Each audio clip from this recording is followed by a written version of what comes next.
The church members hadn't had lunch together in 2 years because of the pandemic. And that moment back in one place as a family was shattered by a stranger's rampage. KCAL 9's Jeff Nguyen is live this afternoon at the church. And Jeff, you actually spoke to one of the men who took down the suspect.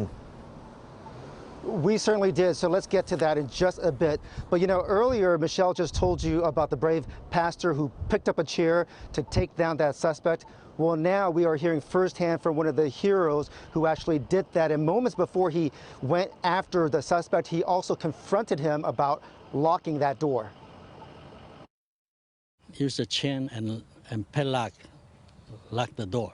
74-year-old Michael Chai says parishioners had just finished lunch Sunday when he noticed the suspect locking the door. He even asked the man what he was doing, but got no response.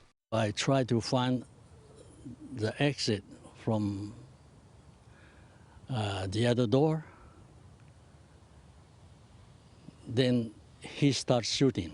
I heard the noise, pang, pang. The mass shooting happened inside the social hall of Geneva Presbyterian Church, which shares the campus with the Irvine Taiwanese Presbyterian Church. I hid in behind the column. Mr. Chai says the suspect wasn't a member of the church. This was the first lunch members had together in about 2 years. The guest of honor was a former pastor who had moved to Taiwan and came back for a visit with his wife. As soon as shooting stopped, I saw Pastor Chen coming from that side, so I just ran out to put him down together. What did you use to tie him up, and how did you tie him up? Oh, the other member tied him up with a belt, and then Mrs. Chen bring the cable. Mrs. Chen, as in the pastor's wife? Yes. 4 people held the suspect down. Chai had both his hands on the man's head, while the former pastor locked up both of the suspect's arms. After we put him down, he said, 我不能呼吸 in Chinese. So I just released a little bit. What does that mean in English?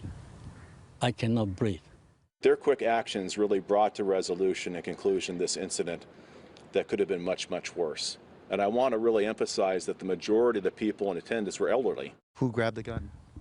We took the gun away, and somebody just take it. And the other gun is, after I moved a little bit, I saw on the floor. So I put it away. And Mr. Chai says that Dr. Chu, the only fatality in the attack, was someone who didn't come to church often. He was simply here yesterday because he wanted to bring his mom to church. Let's send it back to you.